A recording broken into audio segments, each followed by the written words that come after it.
Welcome to Yahoo Sports Daily. She's Caroline Fenton. I'm Jason Fitz. Perspective matters. It was either the miracle at Madison Square Garden or the meltdown at Madison Square Garden. And no matter how you shake it, either way, it's a night the sports world will never forget. The largest comeback we've ever seen in NBA Finals history. The Knicks were down 29 at one point in this game, down 27 at the half. They were down big throughout the entirety of the game until it mattered the most. And then an OMG tip from OG, and all of a sudden, the Knicks get the improbable win. Caroline, I'm still shook. We're going to break this down a lot of different ways. I'm still shook from what we saw last night. I think it's the biggest collapse we've ever seen in professional sports championship history. This is 28-3 type of choke job. This is, I was watching Inside the NBA after the game, and they threw a tweet up there, and it was like, let's look at the San Antonio Spurs new logo, and it was a Falcons logo. Like, this will go down as one of the, if not the most brutal choke jobs that we have ever seen in professional sports. I think it's fair to say, and look, I haven't watched the NBA for the entirety of its existence, but there are a lot of people who have watched a lot more basketball than I have, who have said, yeah, no, that was the worst meltdown that we've ever seen in the history of the NBA. We heard Shaq and Charles talking about that last night. I'll take Shaq and Charles's word for it. But I think that it can be both things, though, Fitzy, because it's not an epic meltdown without the comeback that we saw from the Knicks. And the Knicks don't win that game without a little bit of help from San Antonio. So call that a cop-out, but I think it's a fair and accurate portrayal of what we saw in that second half. It was just as much of the Knicks galvanizing together and doing what they do best and playing their best basketball in the final minutes of a game. It's getting production up and down the lineup. It's Jalen Brunson coming alive in the fourth quarter. You know, it's Kat finally putting some points up on the board in the fourth quarter. Congratulations to Kat, putting up points up in the fourth quarter for the first time in the NBA Finals this year. Woohoo, good for Kat. It was the Knicks never tucking their tail between their legs. It could have been really easy for them to give up at halftime, right? Like, whatever, we're going back to San Antonio. It could be really easy for maybe a team with not as good of chemistry, a locker room with not as good of culture, to just give up in the second half. But they didn't. And the Knicks get credit for that. A lot of teams could, and they didn't. But it was also the epic meltdown from San Antonio. The fact that it looked like all of them were playing with two left feet in the second half. The fact that they didn't need to do anything super sexy in the second half. Just play basketball. Take the open shots. Take some twos. You have a 30-point lead, for crying out loud. You don't need to be tossing up as many threes as they did. In the third quarter alone, 2 of 12 from 3. Why are you chucking up 12 3-pointers when you're up 30 points in a single quarter? So it's both of those things to me, Fitzy. Yes, it was a meltdown of epic proportion by San Antonio. An unacceptable performance in the second half in San Antonio. One that we'll be talking about for a very, very long time. But it was also a second half from the New York Knicks that just feels like it's destiny. Like, it just feels like it was divine intervention. Like, there's just this good juju surrounding this New York Knicks team. It's just something special that you can't really, put an analytic or a statistic on. It's just the good vibes of the New York Knicks that cannot be beat, especially in the second half. Yeah, but look at this, the numbers we have up here. Game 1, Spurs led the Knicks by 14. Game 2 led the Knicks by 12. Game 4 led the Knicks by 29. Last night wasn't just about last night. Last night was about the foundational building blocks the Knicks have been building throughout the entirety of the playoffs. Yeah. Every deficit they've faced, whether it's against the Spurs in these finals or against the Cavs in the Eastern Conference Final, we've seen the Knicks down over and over and over again. And all they do is find a way to crawl back, which is part of their identity that really becomes the fabric of what we saw last night. Down by 29, they believe, but also up by 29. I feel like we watched the Spurs feel the collapse happening. And that to me is the part I can't wrap my head around. How do you let this happen again and again and again? To your point, not only was it the 3-pointers, but a great stat. In the second half, the Spurs were 1 for 12 on 3-pointers that were shot in the game with more than 10 seconds left on the shot clock. How do you mismanage the game to that level when you've seen what the Knicks do over and over and over again? This comeback is part of who New York is. This falling apart is part of who the Spurs are, right? And we all saw it and felt it as fans. When this game got down to 15, I sat there and thought, man, this is over. Knicks are going to win. At 15 points, I thought Knicks are going to win because we've seen this so much. That's the part to me that blows my mind about San Antonio playing such incompetent basketball. Michael Wilbon called it the worst half of basketball, the stupidest half of basketball he's ever seen in his career in the playoffs. That's how poorly the Spurs played. And the Knicks took advantage of it because that's who the Knicks are. That's why you're right. It is both. But I want to credit the greatness of the comeback because I think you have to be wired different to be down by 29 and still believe. I think you have to be wired different to be down by 17 and not be out of gas. I think you have to be wired different to get to that point in the second half and realize, man, we got them. They're against the ropes. And no matter what little you have left in your own tank, you still find a way to push through. When Josh Hart missed what could have been a game-winning layup, it'd be easy to say, oh, take all the air out of this team. It's not going to happen. The Knicks did the opposite of that, right? Like just every time they needed a response, they had it. So yes, I think that the Spurs collapsing is a huge part of this, but I think the Knicks' resilience and being able to look around and say, hey, no bigs, we got this. We've been here before. That's a huge part of how New York was able to keep themselves together and come back yet again. Shame on the Spurs for letting it happen, but kudos to the Knicks because this is the fiber of who they are. Especially with how bad it looked in the first half. I mean, the Spurs came out with a massive commanding lead, and you could tell the Knicks were frazzled by Victor Wembanyama. It felt like at times in that first half, the Knicks came into this game and said, we're going to get our lick back against Wemby. You know, we're going to target Wemby because he threw our guy Jalen Brunson to the ground in game 3, and we're not going to let him get away with that. Not on our home court. It just felt like, and Wemby was doing this, like, I'm in your head. And it felt like it. He was right. It did feel like Victor Wembanyama was in the Knicks' head. And that they just kind of lost their minds because of it. That the Knicks it felt like they didn't know how to basketball in the first half. And then in the second half, they just came out there and they just did their thing. Like, stop getting cute with it. Stop targeting Wemby. Stop letting him get these shots off. Stop letting the Spurs get these wide open threes. Just go out there and play your version and your brand of basketball. Finally, like something clicked in the second half. And to your point, this is just something that we've seen the Knicks continue to do. And at halftime, I was like, man, this game's kind of over. Like, I want to go, like, fold some laundry. I don't know, like, clean up the kitchen, vacuum the floors. I'll keep the game on in the background. But, like, this game is over. What is it going to take for me to learn my lesson about the New York Knicks? That you cannot count this team out. We saw it.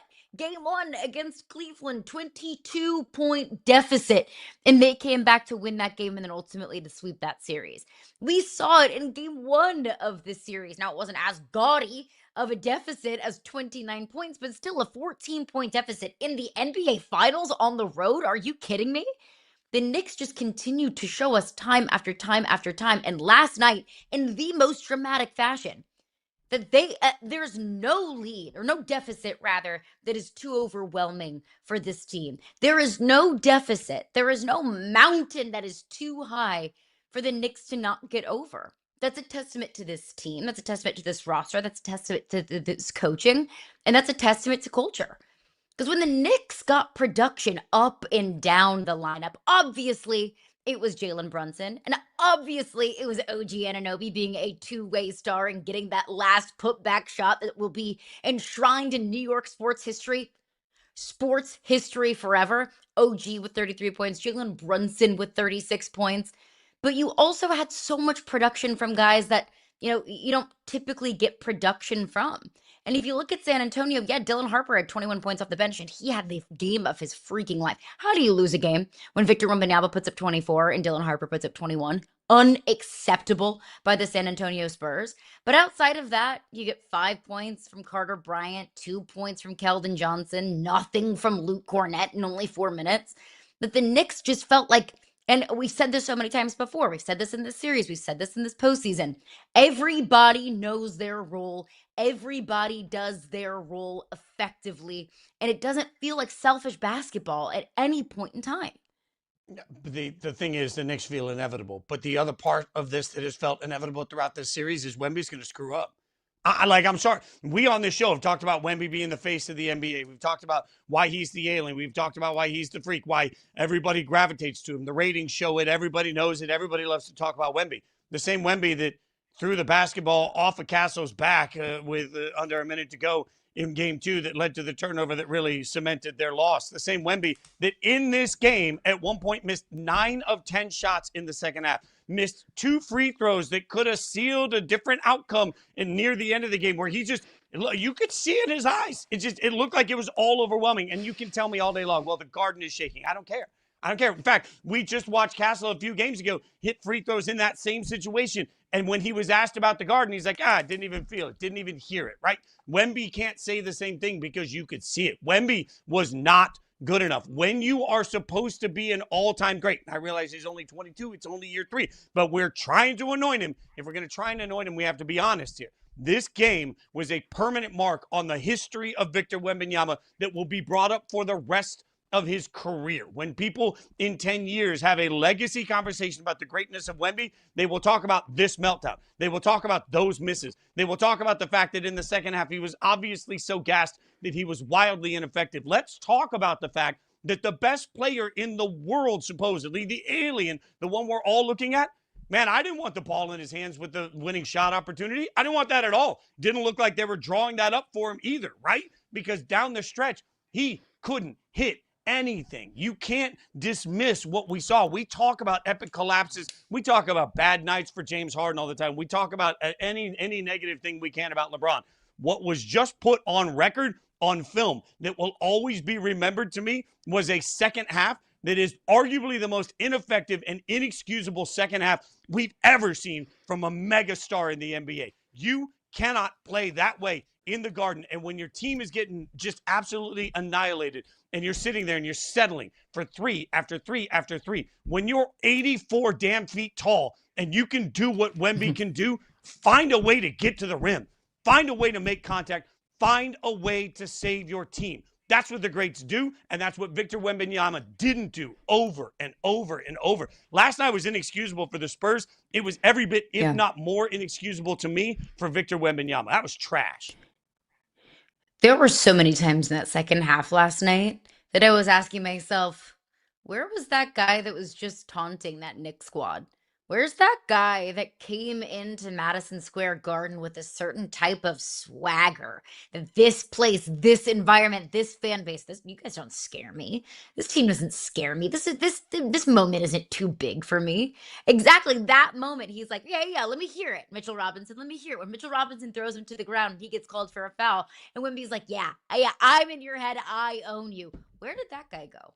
Because I loved watching Wemby play that way in the first half. Frankly, it was fun to watch Wemby play with that kind of swagger. And in the second half, it was like a school kid playing basketball.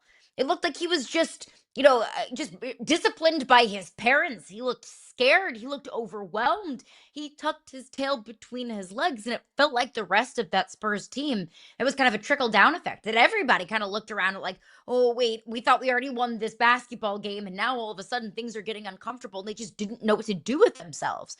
But when you are Victor Wembanyama, you are the leader of that squad. I understand that he's 22. I understand that this is his first NBA postseason. I understand all of that. But you are Victor Wembanyama, and you are the focal point of that team. You are the foundation of that team. That team goes through Wemby. And in that moment, in the second half, as things started to progress, as the Knicks started to chip away at that lead, Wemby looked overwhelmed. It looked like the moment was too big for him. And to miss those free throws late, absolutely positively unacceptable. To let Jalen Brunson get that shot off in the final second of the game, absolutely unexcited. I know it was OG who ultimately tipped it in. Ultimately, that is on De'Aaron Fox. That was his guy. But still, you're the defensive player of the year unanimously. You don't let Jalen Brunson get that shot off. He's like 3 times Jalen Brunson's height. What are we doing here? So I want to see from Wemby, from this entire Spurs squad, that same killer instinct that we see in the first half. It's easy to talk your talk and to walk your walk when you're up 30 points in the first half. Where is that same kind of edge when that lead is shrinking and you're going into the final 3 minutes of the fourth quarter in game 4 of the NBA Finals? Where's your killer instinct? Where is your winning DNA? OG Anunoby with a block on one end and then a tip that will be turned into a statue on the other. Karl Anthony Towns got a fingertip on the inbound pass on what could have been the game-winning bucket attempt for the Spurs, right? Like, those big men played with the level of fire, energy, passion. They played with the level of, I've got to have this desperation in those moments, that if Wemby had been able to match, I wonder if the outcome had been different. And when you are the greatest player on your team and you're expected to be one of the greatest players in the world, you can't be out-efforted. Towards the end of the game, once momentum was on the Knicks side, it was clear that there was nothing left in Wemby's tank, and it was clear that he couldn't match the energy and effort of OG Anunoby. That is absolutely clear, and OG Anunoby will be a hero in New York forever. Arguably the greatest shot in New York Knicks history. We have plenty more to come on this. We will keep breaking down the NBA Finals and all of the fallout from it in just a bit. But coming up next, big news in the NFL yesterday. Got to get you caught up on. That man just got a bag. We'll tell you what it means.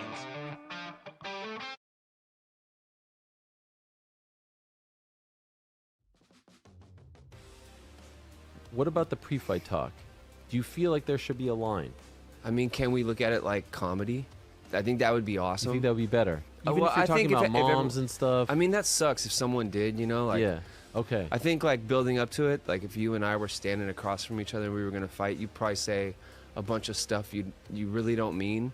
You kind of let it go after 5 rounds in a ring with someone. I mean, yeah, everyone loves to bring up all the pressure and tell me about the pressure. And I'm used to it. Like, I've lived like this for quite some time now. For me, I just try to do my best to live in the moment. I wouldn't trade what I do for the world. So this is exactly where I want to be. And I just try to take it head on and enjoy every experience. I got a wonderful team and family behind me. And that's all that really matters.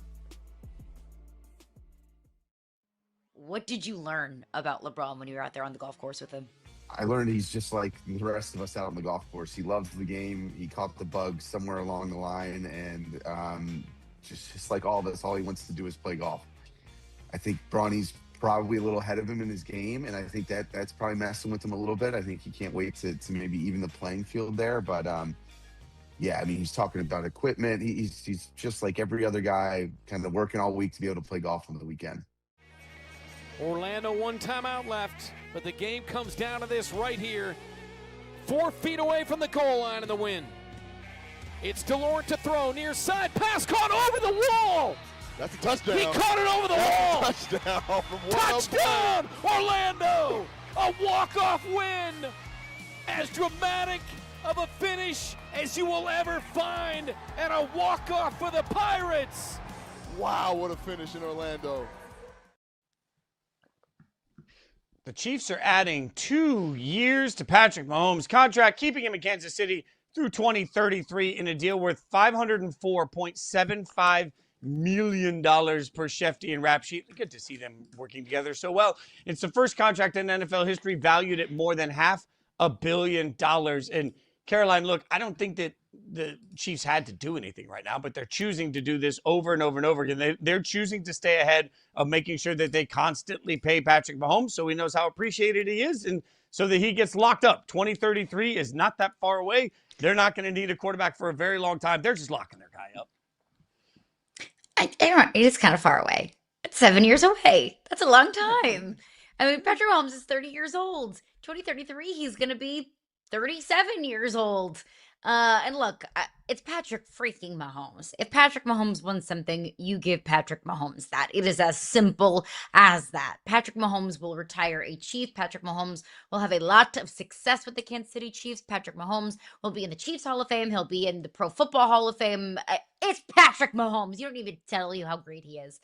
But I am always of the belief in sports that you never make your mind up about something until you have to. You don't make your mind up about, are we gonna, sign this guy until you have to. You don't make up your mind about, are we going to extend this young quarterback? Are we gonna exercise his 5th-year option until you have to, right? Imagine if the Texans decided to extend CJ Stroud after his rookie season. That might feel a little different today than it did just a couple of years ago coming off of his offensive rookie of the year season. So you always give things time. You always allow yourself the freedom to change your mind and not be prisoners of the moment. So my question is, if you don't have to do anything right now, then why do you? And Patrick Mahomes is already under contract until 2031. That's in 5 years. That's a long time. Things can change week to week in the NFL. Things drastically change year to year in the NFL. Can you imagine telling our June 11th, 2025 selves that Myles Garrett was going to be a Los Angeles Ram? How crazy would that be? So if things especially change over the course of 5 years in the NFL. So if you're the Chiefs, why are you making your mind up about something way before you have to? It's Patrick Mahomes. They're not going to end up with egg on their face. And you guys like that deserve the kind of benefit of the doubt. Guys like that deserve the money and deserve the time and deserve that reassurance, deserve to know that, hey, I'm never going to have to move my family. This is my home. I get that. I understand that. But 7 years is a long time in life and especially in football time. I think this speaks to a couple things, just where they guarantee the money and how they guarantee the money, allowing voidable years. There's a lot of nuance in contracts that, frankly, all of our eyes glass over when we try and talk about it. But I do think it's interesting that the Chiefs at this point have now committed $689.05 million in new money to Mahomes from 2022 to 2033. And that comes from the fact that they already reworked his deal. New money was about to come in. So it feels like what they're doing is they are just constantly giving him a raise to make sure he's constantly at near market value. So they're betting on getting a little bit of a discount, compared to what market value could be. And they're also betting that market value is going to continue to accelerate higher and higher and higher, which it does. So I think this is in a little bit, it's their way of locking in, hey, we're good, you're good, we want you to make you feel appreciated. Also, this might just be one of those rare instances. We're so used to eventually everything runs its course. I don't know if it's Patrick Mahomes. I don't know if it's the Chiefs. I don't know if it's the loyalty between the two of them, the way they're spreading this money out. The more we get into this, the more I just wonder if Patrick Mahomes is going to be that one rare albatross that plays his entire career with one team. Like, we're so used to a world where even Brady ends up winning a Super Bowl with somebody else. I think what the Chiefs are constantly doing here is reminding Patrick Mahomes, we love you. And there is some value in knowing that your beloved quarterback is just going to be your beloved quarterback for the rest of time. Like, the more we see these sorts of deals early and often with Mahomes, I think it sends a message to the locker room. Hey, we're rewarding the most important people. I think it sends, so it does give them some fiscal responsibility moving forward in the way that the money works out. But it also just ensures the fan base, the quarterback, everybody involved, hey, we've got our guy. We're going to have our guy. Our guy's not going anywhere, and he's going to make a ton of money playing his entire career for the Kansas City Chiefs. It sounds crazy to say that because it's so rare, but I wonder if these contracts don't secure more likelihood that Patrick Mahomes is a one-team phenomenon. Yeah, but why now?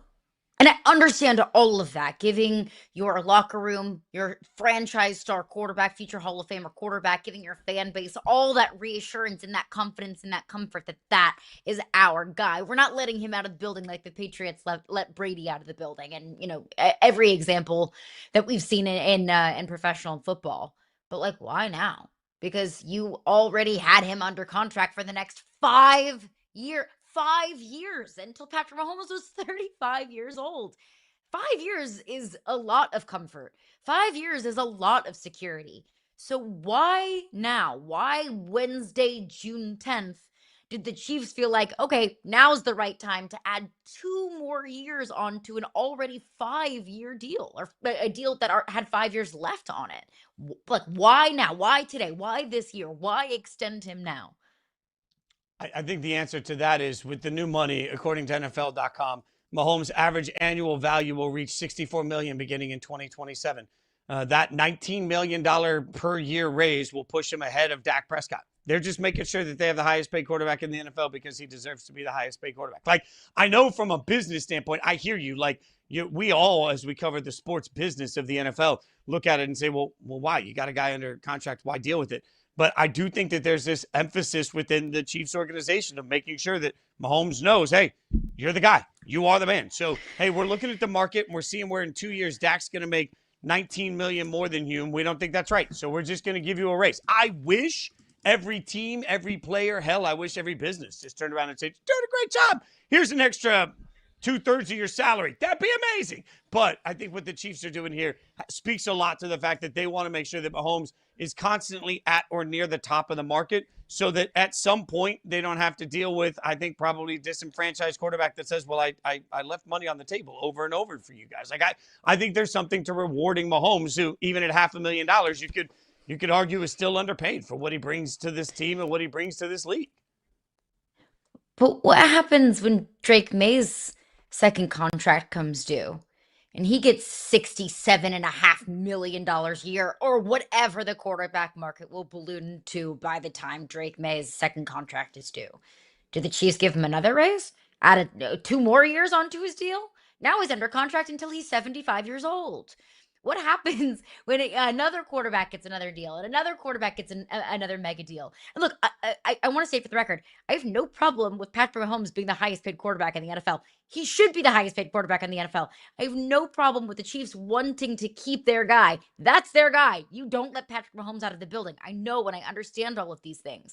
But the NFL markets are weird and they're tricky. More often than not, the best player at your position is not the highest paid player at your position. Like, in what world should Jordan Love and Trevor Lawrence make more than Matthew Stafford? No disrespect to those guys, but Matthew Stafford's the reigning MVP and he won a Super Bowl.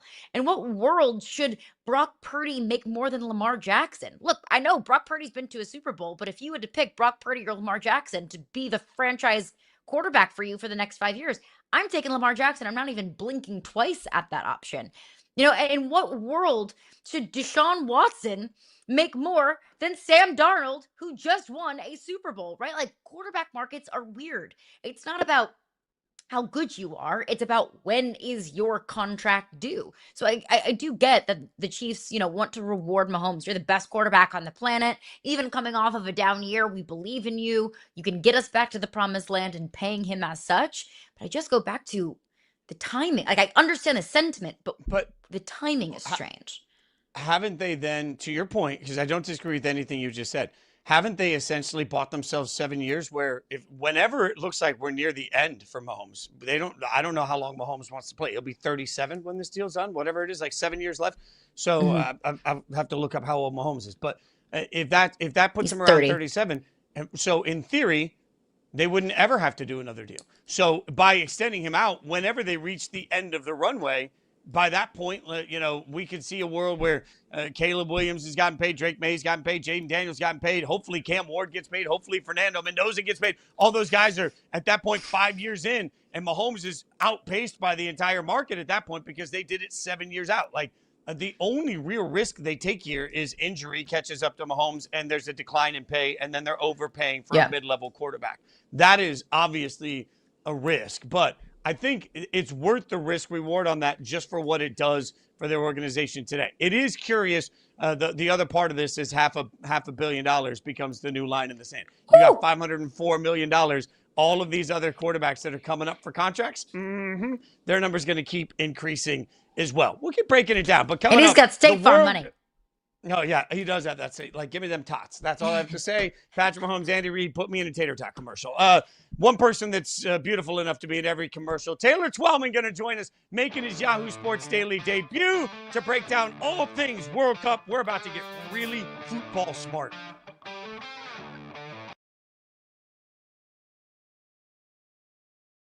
Rubido's going to have to stand in there. He's going to take a lot of big hits because they're going to give up pressure. Fake handoff from the 3, launches, got a man deep, caught, touchdown, New Mexico, Damon Street with the answer. Let's watch, there's Rubido gets drilled and just I mean, poorly timed on the defensive play by or Decius. Decius jumps and the ball's not even there yet, but a great play, though, for New Mexico. Honestly, do you think you could have continued? Do you think if there was a minute left in the fight, you would have been okay? Meaning, sorry, a minute left in the round, not the end of the round. So if you look back at it, I got the uppercut. No, for the people that know my fights, I've been dropped multiple times in different type of fights, in championship fights. And what I do is I get back up, and no matter how much time is left on the clock, I get back up and I end up winning. What's it mean to you to see your squad still celebrated and embraced like this 40 years later? It's pretty crazy, to really still see this, and they haven't been in the winning circle since 40 years. It's time that they put it together. 40 years of what this team that I played with, this is like the best team I played on in '86. I played on the '98 Yankees too, but this team here was a team that you just didn't want to mess with.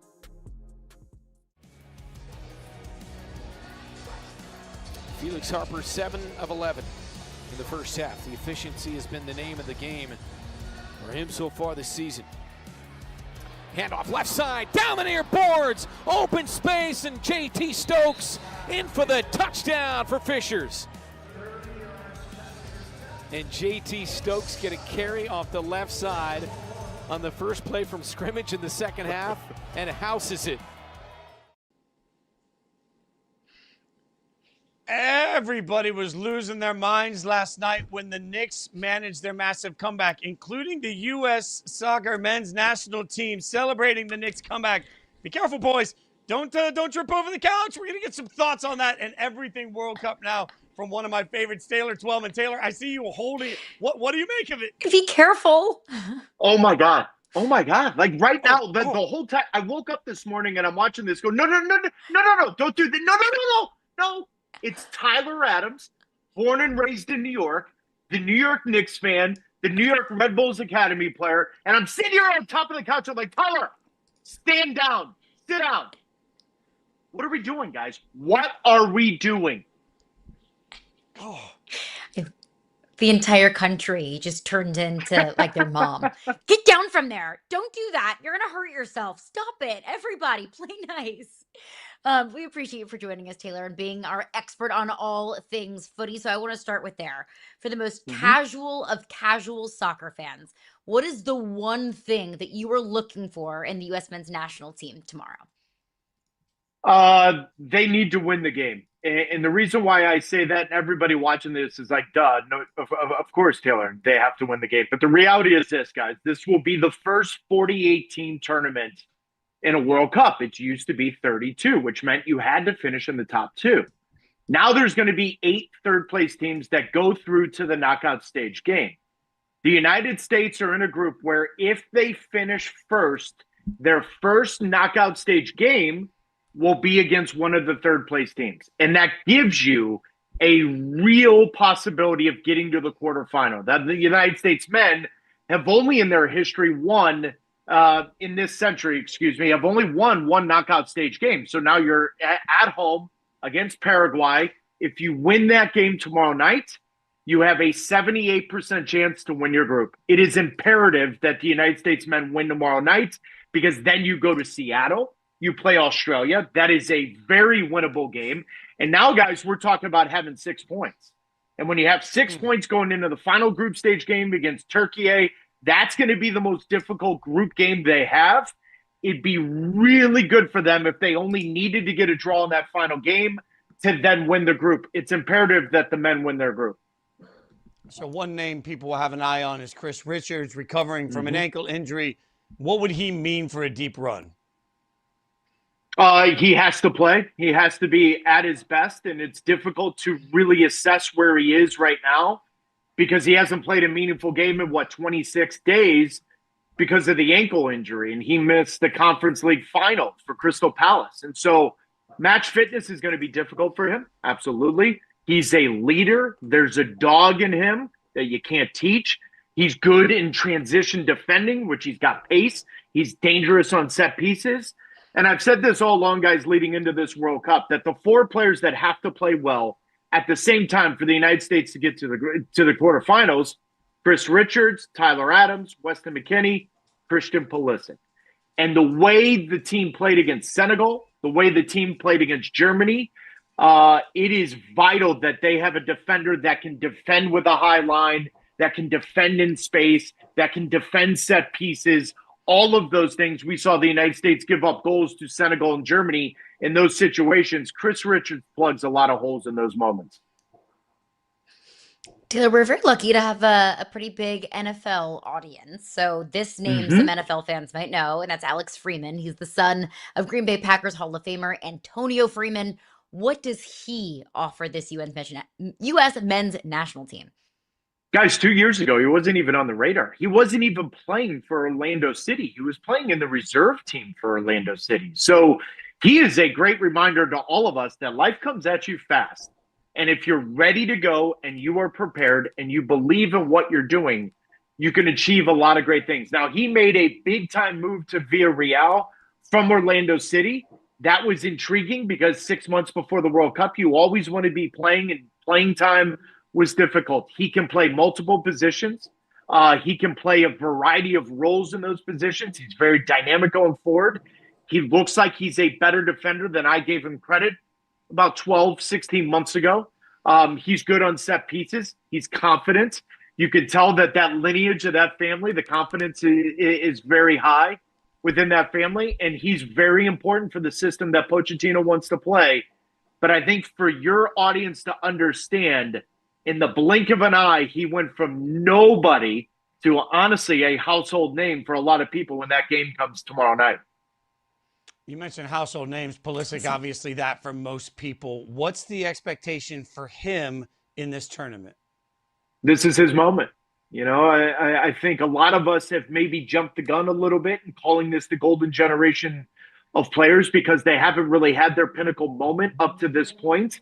And yet we've never really had, guys, and I think this is important for your audience, around the world, they get their crux of the team, the spine of the team, they get 3 or 4 World Cups out of them. We've never really had that opportunity. This is the first time in a long time, if not ever, that we've got 6 to 8 guys playing in their second World Cup, and they've just entered the prime of their career. Christian Pulisic headlining that group. And so, yes, I understand that at Milan, he really struggled at the turn of the year where he was scoring a goal or averaging a goal contribution just under 90 minutes every game coming into 2026. But he broke up with his girlfriend. There's been some issues tactically with that team. The goal against Senegal was massive. I thought he was really good against Germany. But he knows better than anyone. This is the moment. And if he delivers, this is where Christian Pulisic could be cemented as the greatest United States men's national team player of all time. But he also knows if they don't deliver and they struggle the way they did in Copa America 2024, it may not matter what he does the rest of his career because everyone will remember this moment. I mean, as you just laid out, the stakes are high, the expectations are high for Team USA. But of our 3 host nations, which do you expect to go the furthest? The United States. And that's a little bit of me being the homer and former player for the team, obviously, and covered the team for the last 14 years. But the other part to this is, and you guys know me well enough, I won't sit on the fence. Canada's had some real big injuries over the last 10 days. They don't know if Alphonso Davies is ready. Bombito may not even play in the World Cup. This is still unknown territory for them a little bit. Mexico is going to have more pressure on them than Canada and the United States 3x. So how do they deal with that? The opening games today, if they don't play well, the anxiety that goes on. I've been in that building. I've played in that building in Azteca. Very quickly, if the home team's not playing to the level that the fans believe you should, they'll let you know. And so I think the United States in a favorable group will win the group. And I think they surprise some people and kind of shut people like me up that the last 3.5 years didn't really matter. I mean, you've been in our entire time knowing each other. You've always been, let's say, polite but firm about this men's national program in general. What is the state of U.S. men's soccer right now? They're at the precipice of either being really, really at the forefront of everyone's mind, or not being forgotten, but really, really criticized that they didn't take care of the moments for the last 3.5 years. And I want your audience to understand what I mean by this. 3.5 years ago, the only conversation we were having after the World Cup was the coach, a player's mom and dad arguing about playing time with Reina and Berhalter. They then hire Greg Berhalter for his second stint, and we become the first country in Copa America history that is a host nation to get grouped. So the last 3.5 years hasn't instilled any kind of confidence publicly to what the United States men are. And I want to make sure that we clarify that. That's the men, not the women. The women are the standard bearers of success around the world, or they're the ones that are being chased. Now, in saying that, the United States men take care of business. They win their group, and they go to a round of 16 quarterfinal with real style and substance. Then nobody's going to care about the last 3.5 years, and they're going to be invigorated by the state of Major League Soccer and where that is over the last 30 years, considering 32 years ago when this World Cup was here, we had none of this. We now have a culture. So to answer your question, they are at the precipice of either being up here or honestly being really questioned whether or not they have the right direction. So let's continue with that and deep dive into this matchup against Paraguay tomorrow, 9 p.m., late one. Paraguay lost one of their best players, Julio Enciso. He was injured in Paraguay's send-off match. So what kind of an impact do you think that can make in this first matchup? The United States beat Paraguay, I'm going to get my dates wrong, but say roughly 9 months ago. And they were the better team. And they arguably didn't have everybody fully fit. Paraguay had their first team available minus one player. So the United States, obviously in their own backyard, obviously in LA, with what should be a pro-American crowd, but anything can happen in a World Cup, especially in a city like LA, they should win this game. They should absolutely win this game. I don't know, and I'm jealous of those players, 26 of them, that are going to walk out on that field and hear the national anthem played. That's unlike, and anyone that's watching this show, we soccer players are the only athletes that can tell you what it's like to play for the name on the front of that jersey. Because we play for our country, not for our family. The international game is the pinnacle of any of our careers. We saw a little touch of it, of what happened in Olympic hockey this past winter. I think that energy in that building is going to drive the United States to a whole different level. And I think the first 25, 30 minutes, to answer your question, if the United States score a first goal, you're talking about a real moment. And then you're talking about a 2-3-0, 3-1 type of win. And that sends a statement to Australia, who then you play in Seattle 4 or 5 days later. I think it's a huge moment for the tournament. It sets the tone. And as I said earlier, 78% chance if you win that game, you win the group. I think the United States have a real moment to start this tournament. I get goosebumps listening to you talk about it. All right, so give me a non-U.S. adjacent game that you're most interested in watching this weekend. What is it and why?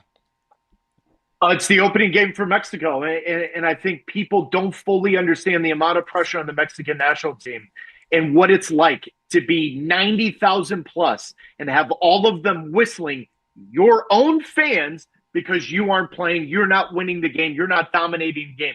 There is an anxiety in Mexico that exists in very few other places around the world. They kind of eat your own a little bit when you're not playing the opening game. It sets the tone for the tournament. It sets the tone for what it's going to be. And me being the former U.S. men's national team player, my bitter rival, the Mexican national team, I want to see if they wilt under the pressure today. Twellman, quick. Speaking of wilt, before we get you out of here, I see all these social media posts about the food and the fast food the players are eating and then trying to deal with the humidity. Is there in your mind any sort of a weird, is there an advantage for the U.S. or our stadiums does this create any sort of a difference to you? It does, and I'll be very quick on this. They don't have thunderstorms and delays and lightning around the world. They don't pause games. There's different rules here for that. Now, it's safety for the fans, and they absolutely should.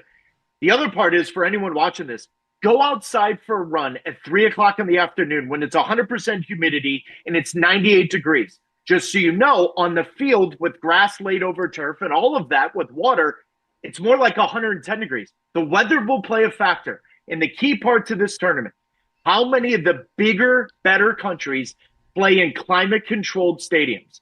There's 5 of them. So how many games does England play in Dallas? Does an Argentina play in Atlanta? Watch the bracket and look at Houston, Dallas, LA, Atlanta, and I'm missing one other one. Oh, SoFi. All of those are climate control. It'll be 75 degrees with AC in the building. That's going to play a factor when the tournament's at the end. It's great stuff from Taylor Twellman. He'll be with us every Monday, Wednesday, and Friday throughout the course of the World Cup, making us smarter. Twellman, always appreciate your time, my friend. Thanks for hanging out with us. Should I wear pants next time? Should I wear pants? Because I did. No need. We're good. No, we're almost a year in. I haven't worn pants yet, so it's waist up. Yeah, we're waist up only. Thanks, Twellman. Appreciate you, brother. You guys can all participate, by the way.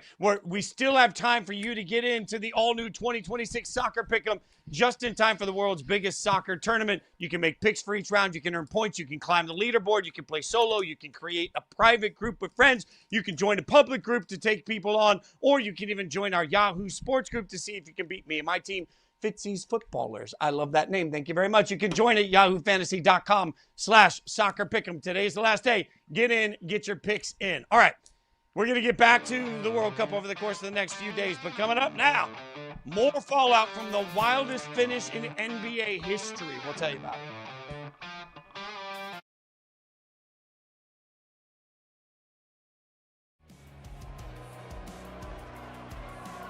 There's the toss to Kerrigan. He is destroyed at the 2-yard line. Yeah, and a great effort by Carson Taylor, defensive end. He makes Kerrigan really have to get wide here, and then good pursuit by the rest of the defense. Arizona down by 3. Snap to Myler. There's the give to Clark. Open space, hurdles a defender, and he's tackled at the 17. What's the difference between your show and their show? I'm going to say we have the superior talkers because I'm on the show, and nobody's a better talker than me in all of professional wrestling, and that's just a fact. We just feel really special, and we feel very distinct. And I think the biggest reason why, more than anything else, is because when I'm watching All Elite Wrestling, I don't feel like I am watching somebody play a character. My take on college football is it's always a regular season sport to me. It will always be a regular season sport. That is the beauty of college football. And we've put too much emphasis on the playoff, that taking this playoff and expanding it, you take what college football is and you dilute it. And you take that regular season and you're going to have load management in college football late in the year.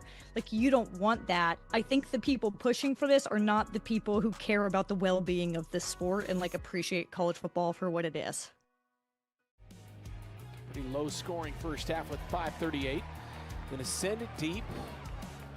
And Puka Williams out of his own end zone. Out across the 10 with a seam. He's out of Williams there. on the run. Inside the 20, breaks the tackle of the kicker, but Sutherland got just enough to trip him up. Huge return down to the 13-yard line.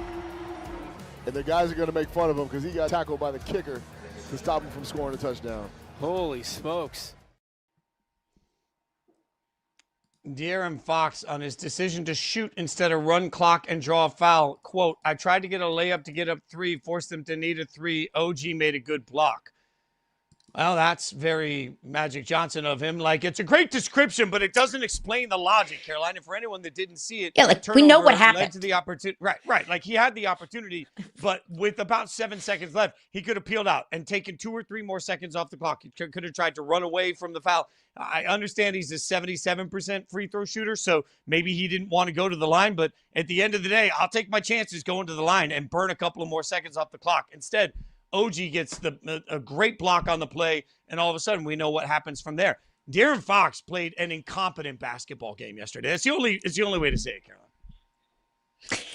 What we don't talk about, or what I haven't seen enough talk about, because that was bad. I mean, choosing to take that shot, you know what De'Aaron Fox was thinking? Hitting 2 free throws. It doesn't matter where the form of 2 comes from. Just hit 2 points and then give yourself a little bit more of a cushion. But what we haven't talked enough about is not just that shot, but also going over to the other side of the floor. You know who was supposed to be on OG Anunoby? De'Aaron Fox. But instead, De'Aaron Fox turned his back to his man and was instead trying to double up on Jalen Brunson. Victor Wembanyama is the unanimous Defensive Player of the Year. I think he's got it, De'Aaron. I think he can do it. And, it's one thing to turn your back on your man and to try and block that shot, but you have to get back to your spot. You have to get back on OG, but instead, all he does is just stand there and watch OG make the putback of the century, of the millennium, of the history of the basketball world. He's just standing there and watching him do it like, ho hum, oh well. No, that was your assignment.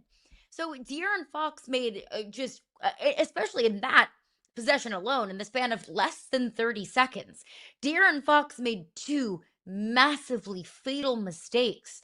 But in the entirety of the second half, bad passes, dumb turnovers, bad shots, the number of just bad looks that De'Aaron Fox took with 5 to 10 seconds, 10 plus seconds left on the shot clock was so puzzling to me.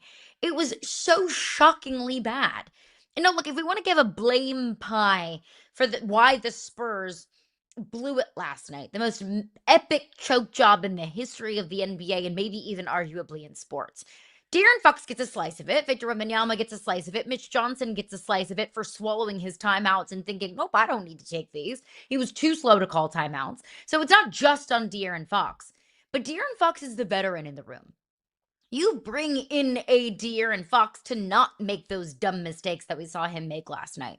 Let the rookie Dylan Harper make those mistakes. Let the 22-year-old Victor Wembanyama get overwhelmed by the moment. He's not supposed to get overwhelmed by the moment. He's the one that's been here before, not in the finals, but he's been in the postseason before. He's seen more basketball. He's not supposed to be the one that makes those mistakes, but he did. He was a double agent last night, Fitzy.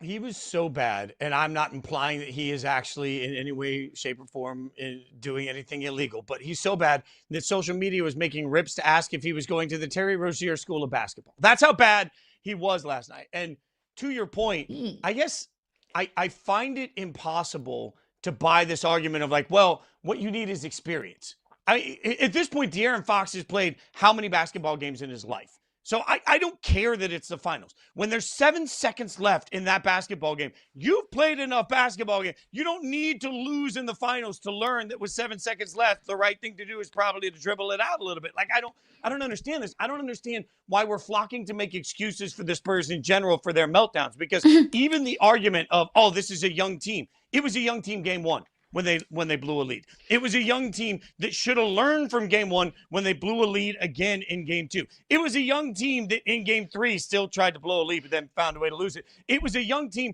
that blew a lead in game one, game two, kind of in game three, that then blew a catastrophic lead in game four. Like, you lost the argument of we need playoff experience. We need finals experience when it happened to you the first time.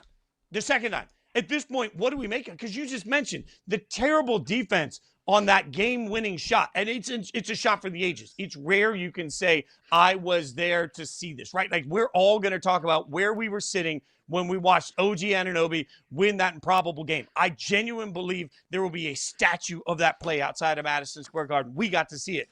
We're the luckiest sports fans in the world. How did the San Antonio Spurs, who are known for their defense, how are the same San Antonio Spurs, whose backcourt was so good defensively in the first half, how can a team that's known for defensive effort be that irresponsible and not picking up OG Anunoby on the game-winning shot? Like, I don't buy any of this youth. They melted down because they can't handle the pressure. And you didn't need game 4, game 3, game 2, game 1. If you haven't learned it by now, you ain't going to learn it. Somebody needs to sit down with these San Antonio Spurs and give them the talking to of, this isn't about learning experience. This is about manning up and owning up when the game's on the line. The number of Spurs that failed this team last night isn't my problem. The number of Spurs that have failed this team over and over and over and over in this series is my problem. That is who San Antonio is. At this point, it's clear. San Antonio doesn't know how to play with the lead, and they choke when it matters the most. That's the identity of this Spurs team. I mean, the only game of this series that they have won is the one in which they had the smallest lead. In the first 2 games, they had a 14-point lead, blown. Knicks won those games. 29-point lead, which is insane. You blow it. 12-point lead, you can win that game. this whole team looked so overwhelmed in the second half. And while age and experience is not an excuse, it's game 4 of the NBA Finals. You're either going to show up or you're just not. Like, I don't care how old you are. I don't care how many years of service you've accrued in the NBA. But it's not an excuse, but it is an explanation for Dylan Harper, who had the game of his life yesterday. He is the one that if the moment was too big for him, it's like, okay, it's not an excuse, but it does make sense a little bit. But it's an explanation, at least for some of these young players. Not for you, De'Aaron Fox. Not for you.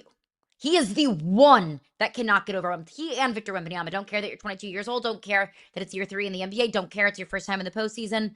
Your expectations are different. Your standard is different. But if there is anybody on that team, on that roster, in a Spurs uniform who cannot be overwhelmed by the moment, it's the guy that you brought in to be the veteran in the room and the guy that you're paying $50 million a year. I know this series isn't over, and I know that if the Spurs win Game 5, all of a sudden it's 3-2 and things feel interesting. I think this is a series that the Knicks are going to win. But how can you justify, if you're anyone in the Spurs front office, how can you justify paying De'Aaron Fox the $55 million that he is due next season? You can't. I mean, what did we say after Chet got it? When Chet got embarrassed by Wemby, I said, I'm not sure you can ever show your face against Wemby again. I'm not sure how De'Aaron Fox shows his face at this point to San Antonio. I mean, and I want to see if we can pull up the Josh DeBow tweet that was just up a second ago from the Associated Press about the record for the Knicks in the last 2 seasons when they're down by 20 or more. And the staggering part of that number was, I believe it was the rest of the NBA is 4-71. And after last night, the Knicks are now 5-3. Up there. Thank you guys for getting that up. Caroline, the thing that bothers me the most is if Josh DeBow knows that, if we know that, if everybody knows that, you know who also knows it? The Spurs. So when you're up by 29 and you know you're taking on a team that has had, before last night, 4-3, as many wins as the rest of the NBA as a whole when they were down over 20 points in the last 2 seasons. So that, you know that. How do you take your foot off the gas? You know that. How do you play that irresponsibly in the second half? You know that's part of the Knicks' DNA. How do you let it happen? How does nobody on that Spurs team have the play, the gumption, the guts, the glory, the whatever to figure out a way to stop these runs? How does Wemby allow himself to throw an elbow when he knows the league's watching him, which results in a flagrant, which changes momentum? How do the Spurs players continue to throw up stupid threes? How does the coaching staff not figure out a way to stop the bleeding? How do they not have some cheesy semi-pro play where they call everybody together and say, we're running this. We've been running since training camp. We're going to get the game back. How do you not have some way to recapture momentum when you have to know? You have to, it's no longer about experience. It's about knowledge of your opponent. You knew the Knicks do that, and you still let it happen. Man, that's a level of embarrassing that I'm not sure you can ever wipe off the resume conversation of Wemby or the Spurs for the rest of time. We're going to be talking about this forever. The same way that 28-3 has become a running and recurring joke for sports fans everywhere. The fact that that has become like the standard for embarrassing choke jobs. The San Antonio Spurs now live in that stratosphere. And if you're the Spurs, you're looking around and thinking, where are your versions of Jose Alvarado? Where's your version of an OG Anunoby who can show that kind of hustle in the last 10 to 15 seconds of the game? Where is your guy who is going to step up in those moments and not falter when the lights get the brightest? It's interesting because I just pulled it up. Nobody remembers this, but you mentioned 28-3. I want to read you a stat line. 73.9 completion percentage, 17-23 for 284 yards, 12.3 yards per attempt, 2 touchdowns. That's Matt Ryan's stat line from 28-3. It's the 4th highest quarterback rating in any Super Bowl in Super Bowl history from Matt Ryan. And do we remember that? Do we remember a thing about Matt Ryan playing well in that game? No. I don't care about all that. Right. We remember the epic meltdown. Forever, when we think of Matt Ryan, people say 28-3. Wasn't even Matt Ryan's fault. And people say 28-3. I keep thinking about all of this because the way we treat conversations about legends, the way we treat conversations about great teams, and the way that we expect San Antonio to act in these moments. You see the tweet there, but man, we got so spoiled by Pop. Pop knew how to get things done. We got so spoiled by it. Like, we just expected. And Mitch Johnson has stepped into those huge shoes and done such a good job until now. And this is the one moment that matters more than all the rest of it. And it almost feels inexplicable. If you just look at these teams on paper, in San Antonio, Pop is not on the sidelines, but Pop is still in the building. You have the legend that is Greg Popovich on your side. You have the legend that is Victor Wembanyama, 7'5", unanimous defensive player of the year, who we have all talked about might be one of the greatest players to ever play the sport of basketball. You have Dylan Harper, a top 5 pick in this past year's draft. You have Stephon Castle, a top pick in the draft just a couple of years ago. You've accumulated, like Thanos, accumulating all of these championship infinity stones. That you have the DNA of the San Antonio Spurs in those great years in the early 2000s. You have all of these things. You have checked all of these boxes. You are so ahead of schedule. And then you look over at the Knicks, and you have Jalen Brunson, an undersized shooting guard who nobody wanted to pay. You have Cat, who, Minnesota was like, yep, no, we're good. We can win without you. You have this ragtag bunch that just all fits together somehow, and they're fueled by the power of friendship, and they're up 3-1 against the big bad Victor Wembanyama-led San Antonio Spurs. It doesn't make any sense. I love the power of friendship. It's like Power Rangers, power of friendship, unite. But you're right. This is, for all the conversation that we've had about what the Spurs did wrong, I want to stress this. The Knicks have never looked more like a team of destiny, and I'm not sure I've ever seen a team on any sport, on any playoff run, feel more destiny-laden than this New York Knicks team is. It's special to watch. It's incredible to watch, and it's something basketball fans are going to remember forever. Obviously, plenty more to break down on that, but from somebody that isn't part of the GOAT conversation to somebody that is, Asia, we'll talk about her next.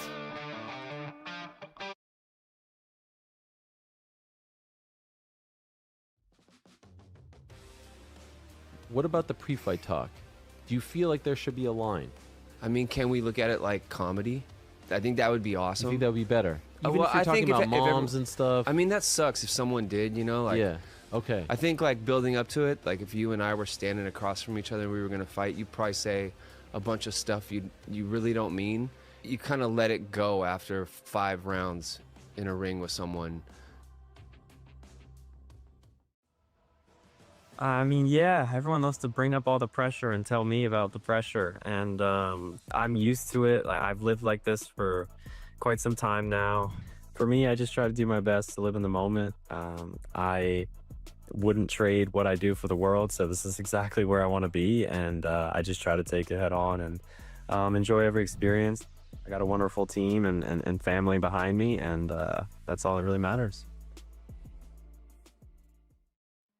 What did you learn about LeBron when you were out there on the golf course with him? I learned he's just like the rest of us out on the golf course. He loves the game. He caught the bug somewhere along the line, and just like all of us, all he wants to do is play golf. I think Bronny's probably a little ahead of him in his game, and I think that's probably messing with him a little bit. I think he can't wait to maybe even the playing field there. But yeah, I mean, he's talking about equipment. He's just like every other guy, kind of working all week to be able to play golf on the weekend. Orlando, 1 timeout left, but the game comes down to this right here. 4 feet away from the goal line in the win. It's DeLore to throw, near side, pass caught over the wall. That's a touchdown. He caught it over the wall. Touchdown from Touchdown, Orlando. A walk-off win. As dramatic of a finish as you will ever find, and a walk-off for the Pirates. Wow, what a finish in Orlando. Asia Wilson about to have another unanimous MVP season. If you don't think she's the GOAT, you're either a hater or in denial. Caroline, we cover a lot of W on the show, and I think what's funny is we've had GOAT conversations, not necessarily about the W, but about the NBA. And one thing I always say is, like, you can't change who you connected to as a kid. It's no different than music. Like, you remember the first record that you really connected to, and that artist might suck, but it doesn't matter. You love them. I think for so many people, LeBron versus Michael isn't really about LeBron versus Michael. It's about who they connect to. So, like, I have childhood memories of Michael. It's hard to overtake that. I think about that a lot with Asia, because certainly there are legends to the WNBA game that people connect to in real ways that make them their GOAT, that deserve to be in this GOAT status. But I got to agree. At this point, if you're looking at Asia and she's not the GOAT, I wonder why. It's fair. If you want to say, if the question is Asia Wilson on the path to becoming the greatest to ever play in the WNBA, I would say I think she's already there. And there have been so many legends of the game. Candace Parker, Sylvia Fowles, and the same draft class, by the way. Maya Moore went to 4 WNBA finals and won all 4 of them. Awfully efficient of her. Diana Taurasi, who was probably, pre-Asia, breaking through to, 3 championships, 4 MVPs. Diana Taurasi was kind of viewed as the GOAT. But at this point, I mean, Asia and Diana have won the same number of championships. Asia's not done yet. She's not even 30 years old yet. And Diana Taurasi was league MVP once. Asia's been league MVP 4 times. It's unprecedented. So, if we want to compare the 2 GOATs, or at least the 2 modern GOATs, Asia Wilson has done more. And you can see the comparisons right there. Asia Wilson has scored more points per game. She's more rebounds per game than Diana Taurasi had. They have the same number of championships. So that kind of puts them on the map of being the GOATs. I think as championships, it's the ultimate standard of success in any sport. But I think the 4 MVPs just pushes Asia Wilson over the edge. Now, Maya Moore won 4 championships. That kind of puts her in a different stratosphere. But you mentioned, whoever your GOAT is who you resonate with, is who you talked about and heard about and read articles about. I do think there is something to Asia Wilson being the best player at a time in the WNBA that has seen more money, more investment, more eyeballs, and more attention than it ever has before. And that's not something that Asia Wilson did individually that Diana Taurasi or Maya Moore or a Sylvia Fowles or a Candace Parker or a Lisa Leslie, or you choose your Mount Rushmore of the WNBA. That's not something that Asia did individually and personally that those players didn't do. But it is just kind of an undisputable part of all of this is Asia Wilson is playing her best basketball and has won 4 MVPs and has won 3 championships in a time of the WNBA that is seeing more success than it ever has in its entire existence. I'll add another layer to that because it's such a well laid out point by you. The one thing I would add to it is that I believe there's more talent top to bottom than ever today in this league. So I do think we have to factor that in as somebody that has been watching or covering women's basketball for a very long time at this point, professionally for a decade, right? Like I look at the W today, and one argument I've made on shows repeatedly is that one great thing about the league is that we're seeing this influx of talent. We're seeing rising talent that is just better than ever before. We're seeing the floor of talent in the W is better than ever before. Getting a win every single night in the W, I think is tougher right now than the bottom than ever before. We're seeing it in college women's basketball too, where you're seeing absolute rise over and over and over again of superstars at the college game that are walking into the W better prepared to make a difference right away. So to me, the fact that Asia is having this dominance in the modern era of money and attention is important. But I think it's also important that she's having this dominance than they were top to bottom 25 years ago. They're better than they were 15 years ago. The W is a better product today, I believe, than it even was 5 or 6 years ago. So the fact that she's continuing to have this level of dominance as the talent around her rises, I think has to be factored in to whatever our GOAT conversation is. It's not just the dominance, it's the dominance in this era that I do actually, I put more weight in that when I start to look at the GOAT combo.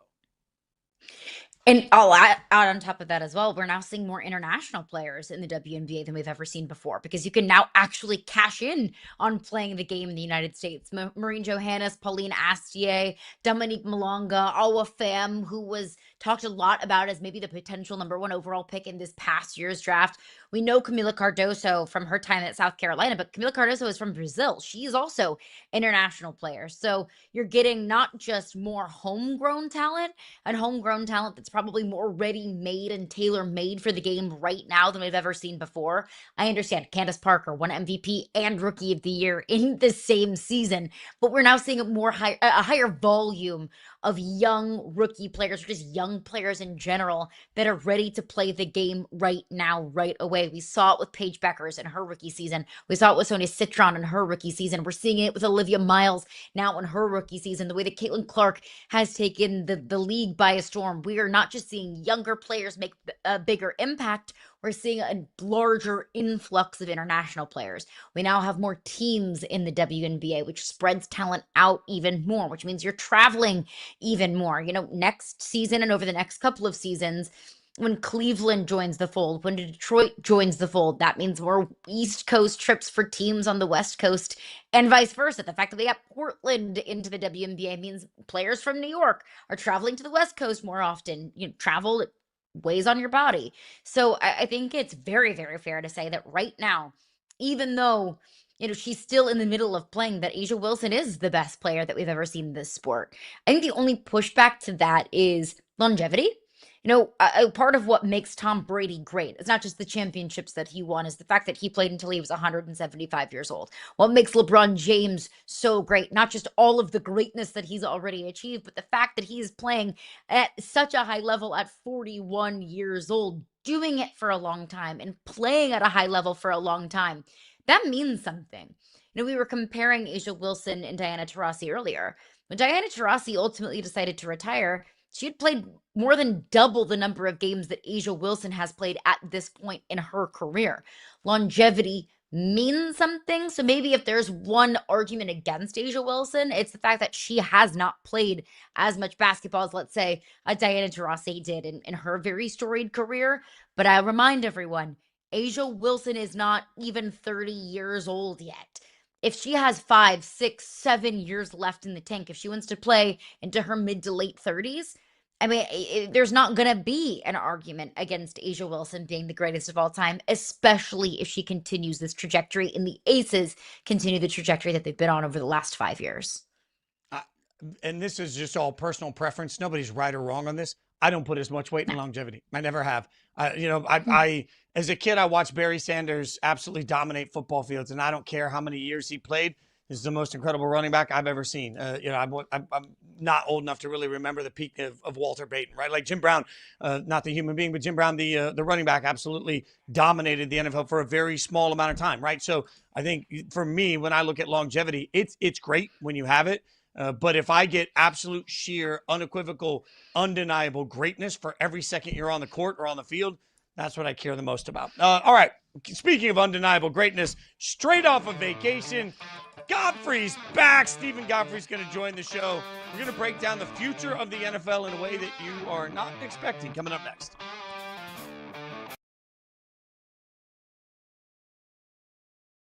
Rubido's going to have to stand in there. He's going to take a lot of big hits because they're going to give up pressure.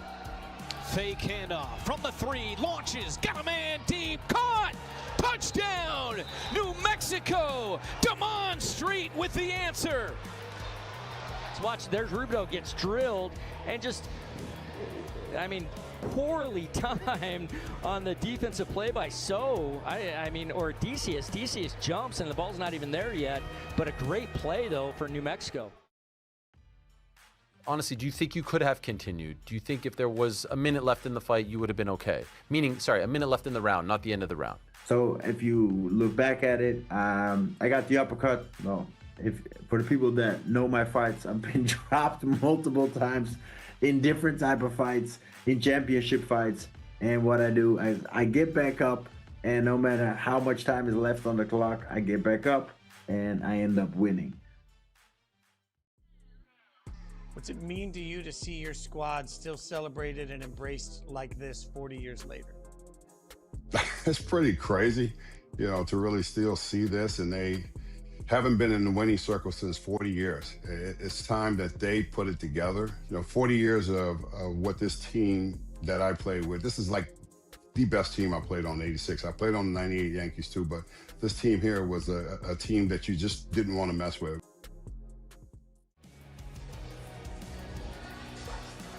Felix Harper, 7 of 11 in the first half. The efficiency has been the name of the game for him so far this season. Handoff left side, down the near boards, open space, and JT Stokes in for the touchdown for Fishers. And JT Stokes get a carry off the left side on the first play from scrimmage in the second half and houses it.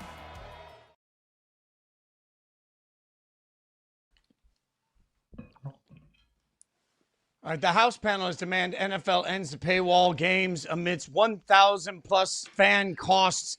The Judiciary Committee, easy for me to say, is talking to everybody right now. And we're going to break this down because this impacts all of you that watch football every single weekend. The NFL in a complicated battle with the over some FCC estimates of over $1,000 in subscriptions to 10 different services. Godfrey joining us. All right. So why are we here, Godfrey? Let's just start with the very basic. Why is the government trying to get involved in the NFL Sunday Ticket, essentially? Well, there's a couple different reasons, and it depends on your party alignment, and it kind of depends on your belief in consumer protection. I think some of this is noble, and some of this is very disingenuous. So I don't know where you want to. Do you want to start with the noble part or the political BS? I like the noble part. Okay, here's the here's the noble. Yeah, I do too. I do too because I'm I have a dark soul. Okay, you guys all have favorite teams, and I think for a fact that none of you live in the home team market, right? Correct. Okay. All right. So let's take LSU because we see that lovely LSU helmet over Caroline's shoulder. All right. You are not in Baton Rouge. You yet could watch all 12 LSU games this year for a reasonable price, a price that the American consumer considers to be something like a cable subscription, right? Because you would go to a provider. It could be a digital one. It could be the old school like coax cable provider. And with the SEC network and ESPN, you could see pretty much every LSU game this year with some ease for a reasonable price, $80 a month, let's just say hypothetically, okay? Fitz, if you want to watch the Raiders, do you know how much you're spending this year? If you want to watch all the Raiders games? I've had the Sunday Ticket every year since it existed, so I'm pretty good on this. But if you add everything up, what is it? It's a little over $1,000, right? Depending on where you live, it's around $1,000 if you're being honest to the question, which is every single game. Now, Fitz, I'm not picking on the Raiders because as this show knows, I'm a Falcons fan. We don't have the most in-demand teams, all right? So we're not catching a lot of primetime games because our franchises suck, basically. But let's say you're a fan of a successful franchise that's in a large market like the Rams, okay, or the Eagles or something like that. The problem is right now, it's not just Sunday Ticket, which you guys see up on the graphic is like, hey, 8 payments of $34 a month. I think that's actually an older file photo. As someone who I have paid for Sunday Ticket every year that it's been on YouTube. I did not have where I lived in Nashville. I couldn't do the satellite dish thing for DirecTV. I know a lot of people can relate to that. But when I was in college and a bartender, I would save tip money to put a satellite dish on the crappy house I lived in Oxford, Mississippi, to have Sunday Ticket and pay an exorbitant fee. Basically, what's happening now is two things. We have tolerated, as a society, Sunday Ticket for a long time because we all grew up in whatever market that we grew up in, and you had the local team and you had 1 or 2 national games, and that's what we considered to be normal in the NFL. All right? It didn't matter that as cable got bigger and bigger, stuff like college sports, for instance, made it fairly ubiquitous if you cheered for a big enough team to see all of your teams without paying a premium price. Okay? Then when other leagues copied Sunday Ticket, they did so at a lower entry fee for more games. So, for instance, I have a Braves Vision account to watch the Atlanta Braves. I watch all the games, and I think I paid $90 for the whole year to watch like 130 games, something like that. The NFL got greedier and greedier and smarter at the same time, which was, so we have Sunday Ticket, which is a really expensive luxury item. But then we also have like, hey guys, Amazon Prime is going to start showing games. Netflix is going to start showing games. The one that everybody picks on, which, I mean, no offense to our friends at NBC, Universal, GE, or whatever, like Peacock has a game. Oh man, if I want to watch this game or I want to watch this wild card game, I got to pay for Peacock. And so you start totaling it all up, and it seems very consumer unfriendly. All right. So everybody's with me so far, right? This doesn't feel like it's fair to the consumer. It doesn't feel like it's good. There's something called the Sports Broadcasting Act that has existed for the better part of the modern age of television and organized sports. The shortest version of the Sports Broadcasting Act is that leagues like the NFL have antitrust exemption.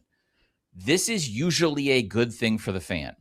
The example that I use the most, I made an entire podcast documentary about this called Who Killed College Football? And the Sports Broadcasting Act allows for some sanity in sports that aren't college football. Could you guys imagine if Jerry Jones could negotiate his own TV deal for the Cowboys? That would not go too well for the NFL. Okay. We would realign. I'm not kidding. We would realign the NFC East. He would try to get like the Patriots and the Chiefs to join the NFC East so they could negotiate their own deal with like, Fox or CBS. It would be a disaster. It would be awful. There's a uniformity in the NFL that means every franchise basically gives up their rights and they all collectively bargain for this television revenue as one. So that's the other concept, is that they have antitrust protection. But because of that, they are subject to what's going on right now, which is a hearing in DC saying, hey, this doesn't seem too consumer friendly. This doesn't seem like we gave you antitrust exemption and now you're using it at the expense of the consumer. So we good so far? Yeah. Got it? Okay. All right. Politically, why is this happening? Don't know if you guys have noticed, the NFL has been a bit of a firebrand politically the last couple of years on both sides of the aisle. The simplest way to play this out is that the Democrats, who don't have power right now in Washington, are historically more consumer focused, more sort of individual focused, like the rights of someone who's being overburdened by a corporation. The other side of the aisle is usually more corporation friendly, let's say. I'm speaking incredibly generically, trying to piss off as few people as possible, which is new for me.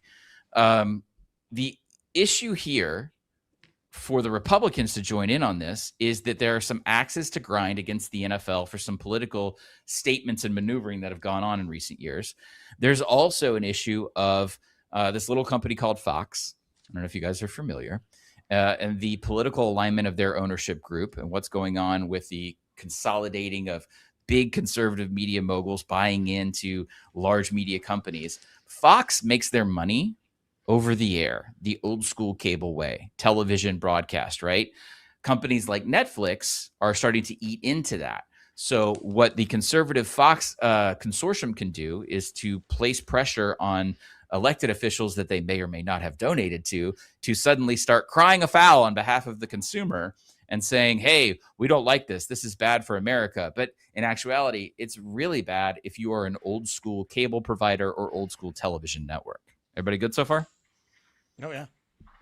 All right. I'm with you. So that's basically where we're at. It's a lot of bluster. It's a lot of political posturing. It's a lot of both parties trying to score points either with or against the NFL to sort of position themselves a certain way.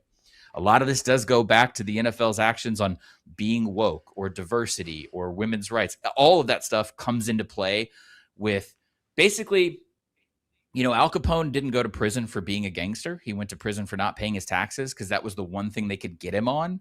There are a lot of people who have had a lot of frustrations with the NFL as an entertainment corporation and just the sheer power that they exert in American commerce and culture. I mean, it's the most powerful entertainment entity in Western culture is the NFL. It's that powerful. And this one little sort of hitch in the Sports Broadcasting Act, as it was written in the 1960s, is a way to call the NFL to DC and kind of reprimand them in public. So this is the way to reprimand the NFL in public. If this could potentially disrupt the way that things have been in the NFL for the last 60 years, if this could completely change the way that football fans and consumers consume the NFL, why was Roger Goodell not at the hearing?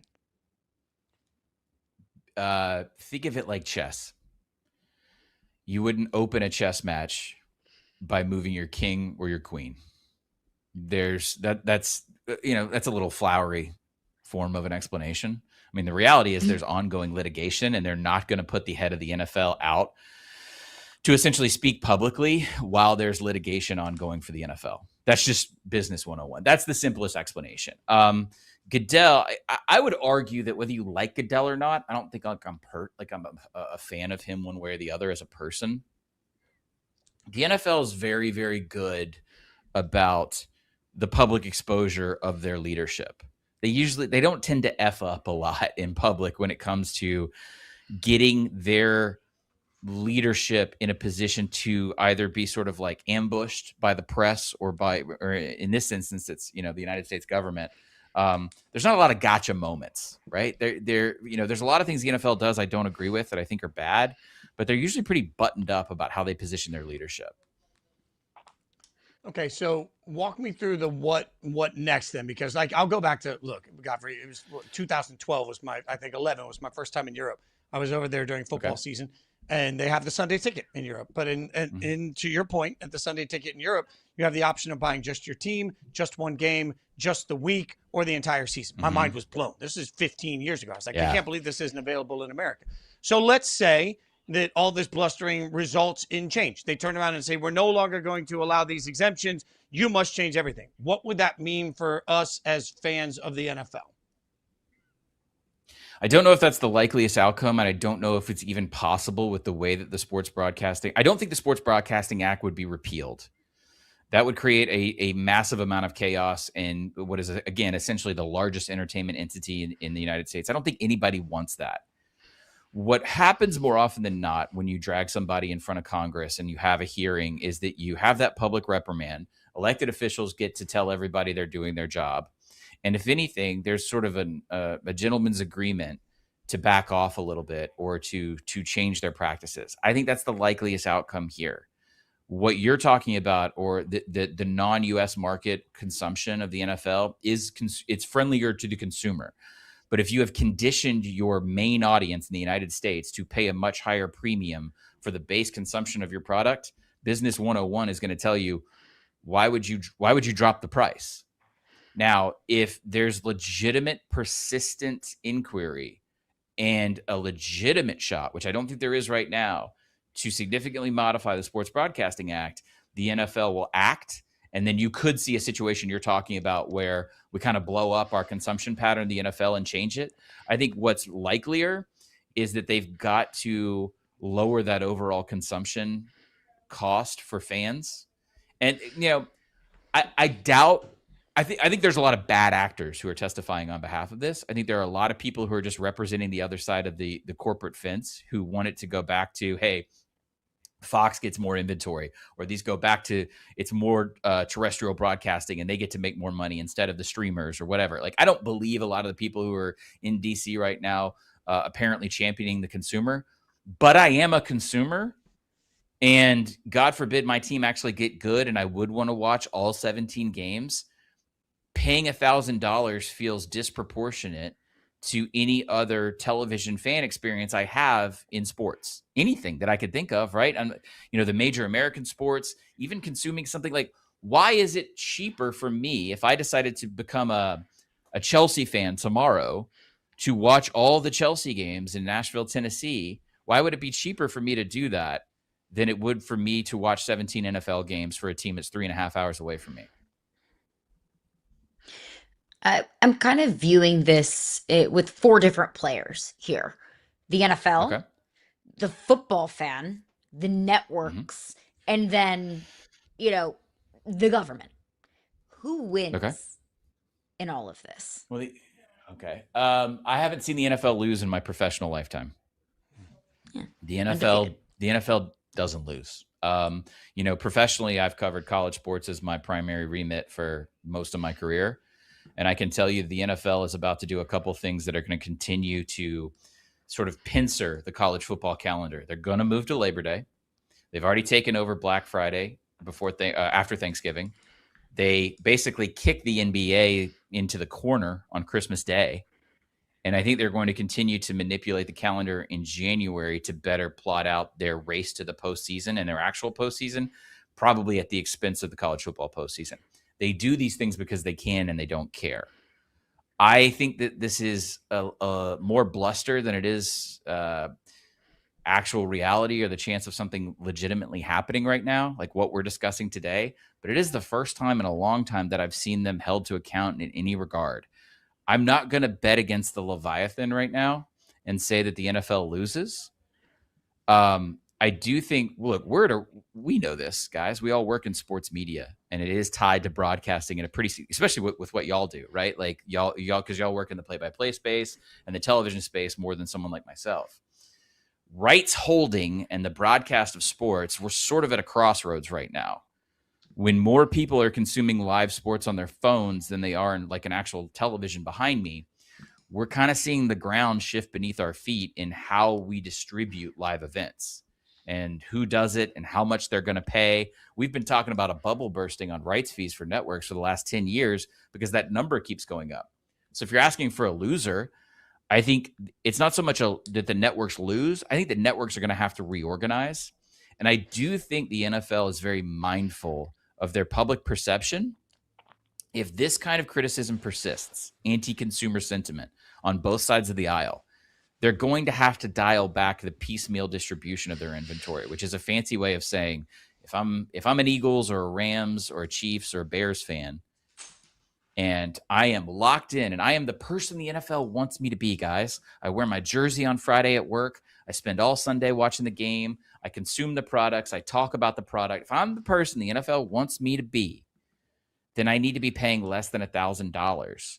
I don't need to have to go get a fourth streaming subscription because one of our games on a Thursday night, happens to be on some sort of, gate kept streaming service. That's frustrating. I'll be honest with you. Like, I'm on the tail end of having we got Amazon Prime because diapers were cheap to be delivered. And so I've always had Amazon Prime because I have 3 kids. I don't have kids in diapers anymore, but I've often thought to myself, I'm like, man, if I was just a random 20 something, would I need, like, Amazon Prime is a delivery service that happens to have a streaming network, right?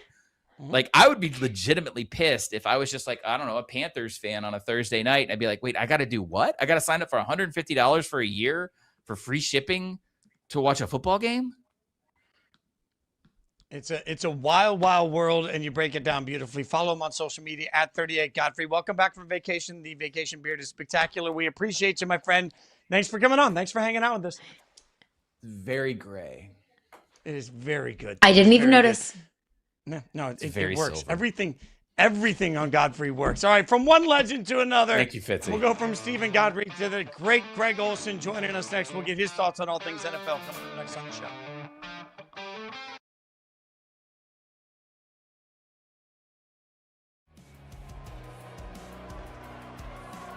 There's the toss to Kerrigan. He is destroyed at the 2-yard line. Yeah, and a great effort by Carson Taylor, defensive end. He makes Kerrigan really have to get wide here, and then good pursuit by the rest of the defense.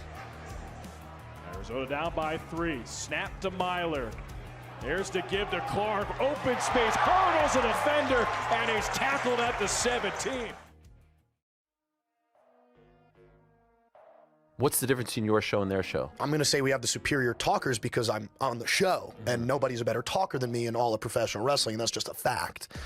We just feel really special, and we feel very distinct, and I think the biggest reason why, more than anything else, is because when I'm watching All Elite Wrestling, I don't feel like I am watching somebody play a character. My take on college football is it's always a regular season sport to me. It will always be a regular season sport. That is the beauty of college football. And we've put too much emphasis on the playoff that taking this playoff and expanding it, you take what college football is and you dilute it. And you take that regular season and you're going to have load management in college football late in the year. Like, you don't want that. I think the people pushing for this are not the people who care about the well-being of this sport and appreciate college football for what it is. Pretty low scoring first half with 5:38. Gonna send it deep. And Puka Williams out of his own end zone. Out across the 10 with a seam. He's Williams out of there. on the run. Inside the 20, breaks the tackle of the kicker, but Sutherland got just enough to trip him up. Huge return down to the 13-yard line. And the guys are going to make fun of him because he got tackled by the kicker to stop him from scoring a touchdown. Holy smokes. Patrick Mahomes and Travis Kelce back at it again at mandatory minicamp. Speaking of tight ends, joining us now for the 3rd time on this show. That makes him an absolute friend of the show, legend. He's here with Tight End University, one of the greatest parties in Nashville every single year. We'll talk about that in a second, but we just had Kelce up. Greg Olsen joining us. Greg, appreciate your time, man. Walk me through this because I keep hearing people tell me that Kelce's old and washed and all these different things, and I keep thinking about what I watched on the field last year. Still better than most tight ends. How much does he have left in the tank to you? Yeah, there was a lot of speculation and rumor that last year was going to be kind of the swan song and he was going to be walking away and kind of getting into whatever the next chapter looks like. But I was happy to hear that he was coming back. I don't think he was happy with how that year went. I just mean like globally for the team, right? A lot of, not the success that they were accustomed to have. Obviously, losing Mahomes there at the end was tough for everybody around the league to see. So I'm not surprised. I think Travis, just being around him and getting to know him now, like I think he has so much pride in his game. I think he wants to go out and end his career in the best way humanly possible. And that's with team success, and that's with playing with Mahomes and kind of finish what they start. So I think it's great for the league that he's back. I know personally, just as a friend, I'm happy for him and love covering his games, love seeing him out there. I mean, in this many years later, out there, in mini camp, full gear, ready to rock. It's not a surprise. He's going to go down as arguably the best to ever play the position. And, we're going to try to enjoy it for as long as we get him. So let's transition to the guy who's throwing Travis Kelce the football. Patrick Mahomes just got 2 more years added to his deal that's now worth more than $500 million. And now, look, I understand you give Patrick Mahomes what he wants. If he wants a toilet made of solid gold and a frozen yogurt machine, he gets those things. But why now, when he has 5 years left on his current deal? Why on Wednesday, June 10th, are you adding 2 more years to that deal when he's already under contract? Well, there's probably a couple of reasons. Number one, I'm sure there's some financial. I haven't dove into the details of the restructure or the additional extension or whatnot. I have to imagine there's some sort of financial element with the cap and savings to, move some money around. So we see teams do that all the time with restructurings and extensions and adding years and all of that. So I'm sure there's to the bookkeeping element, I'm sure there's some cap strategy that they're trying to just take advantage of. I also think there's a psychological element, right? I think with a guy like Mahomes, coming back off a very serious injury, I do think from both Mahomes and the team, and then, kind of a joint force. I think sending out the message that, I'm so sorry, this phone keeps ringing, that there's this idea that, here's a guy that is ready to continue to play. Here's a guy that is coming back from injury and he is going to be ready to rock. Like, I think that is every bit a psychological message to the team, to the league, to everybody involved. Like, hey, I know he's rehabbing right now, and I know there's a lot of speculation, but man, I'll tell you what, he's committed to us. We're committed to him, and we're in this thing for the long term. But Greg, for a couple of years, we couldn't figure out how Kansas City kept winning. It was just improbable win after improbable win. Last year, the wheels fall off. Injury, part of that, but still, it wasn't a great season even before the injury. Now we have the Chargers look better, the Broncos look better. What's your belief in Kansas City this season? Listen, obviously a lot is contingent upon the health of Mahomes, right? So we don't need to be overly complicated. If Mahomes is healthy and behind center, by and large, I know they've had some struggles on offense at times, but I think a rejuvenated team, I actually was speaking about this to someone earlier. I think what people don't give enough credit and put enough emphasis on is these teams that every single year are going really deep into the playoffs and Super Bowl runs and title games. They don't really ever get a chance. One season kind of just blends into the next. They come back off the Super Bowl, and next thing you know, it's the combine, and then the draft, and then offseason starts and minicamp. And next thing you know, you're back into training camp, and it just feels like one 12-month revolution, and you never really get to reset. So as hard as last year was, and the disappointment, and obviously underperformed based on their high expectations, I do think having a full offseason, you see them out there again having minicamp. They haven't done those in years past, trying to give guys a bigger break. So I do think there's an element of a reset. Of course, getting Mahomes back and back to full strength is the biggest piece. But just for the entire locker room, take a deep breath, collect ourselves, have a full offseason, continue to invest in the roster, get healthy, get guys in the offseason program.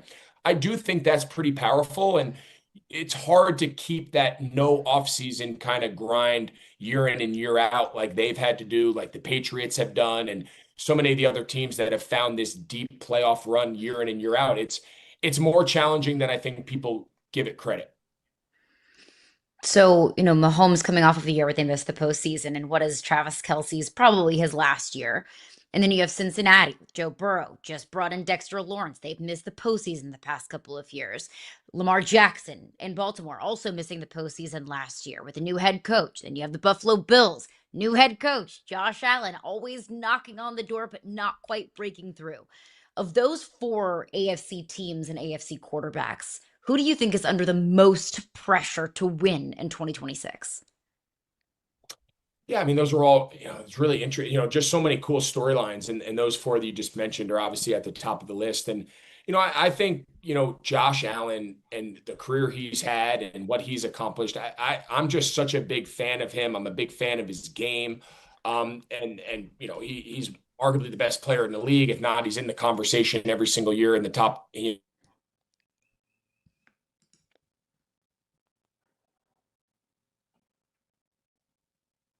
I think we lost Greg. We'll get Greg back.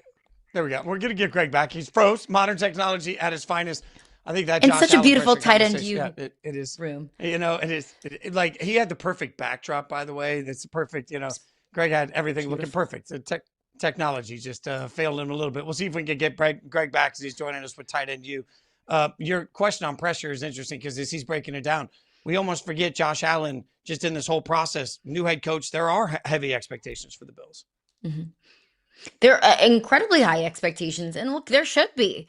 When you are a team that's consistently gotten to AFC championship games, and you're a team that has consistently been, expected to win the Super Bowl, to not just be the best team in the division, but to be the best team in the AFC, to be the best team in the National Football League. When you have a guy and Josh Allen who can carry the load on his shoulders, who is one of the, supermaniest of supermen in the National Football League, your expectations are high. And we do understand that it gets late early in the NFL. We do understand that there is a certain window of opportunity, and that's widely open for the Buffalo Bills right now.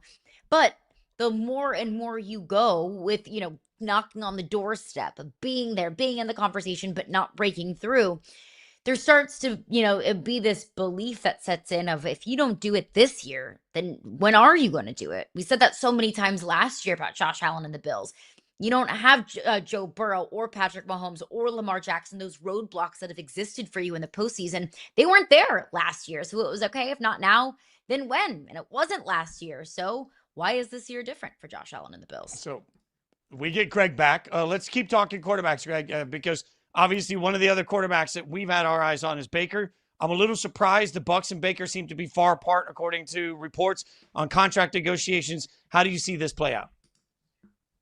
Yeah, so sorry about that. Mental note, it's very I'm in a hotel room in Myrtle Beach, South Carolina at my kid's baseball team, and I have the phone ringing in the room. I have it now off the hook. I don't have internet. The internet doesn't work, so apologies. But obviously, no worries. With you guys. But yeah, I think the Baker situation. By the way, I heard your kind of tie up there with Josh, and I think you're spot on. I think that's a big part of why they made the change. And, I'm a huge Sean McDermott fan. I thought he was an unbelievable coach with us in Carolina. I thought he did a great job there in Buffalo. So I hated to see him go. But I think the organization's trying to say we cannot let the career of Josh Allen go by without at least one Super Bowl appearance. So while I didn't necessarily agree with letting Sean go, I understand the big picture approach. But in regards to Baker, I think it's kind of a tricky situation. I think you have to ask yourself for as much as Baker has done for that Buccaneers organization. And he walked into a really difficult spot, right? He follows up Tom Brady. They were, Super Bowl champs only a couple years before, and very low expectations. Is Todd Bowles going to be the coach long-term? And all these things circulating. And here's Baker, who had been thrown, kind of cast off, didn't make it in Carolina, couldn't play there. Then he goes and has that unbelievable magical night with McVay for the Rams. And next thing you know, he's reborn. And in a lot of ways, he is the engine. He is the energy in that locker room for that Bucs organization, and has had multiple playoff appearances and has had a lot of success. The question is, right now in the NFL, everyone's trying to get a grip of what are we willing to pay like that middle third quarterback, right? Everyone's willing to pay the top guys, right? It takes 60 million, 70 million, whatever it takes for Mahomes and Josh Allen and Joe Burrow, et cetera. And then then they can have the young guys, right? The cheap rookies that are relatively, affordable because you have them on their rookie deal. And then it's everybody there in the middle.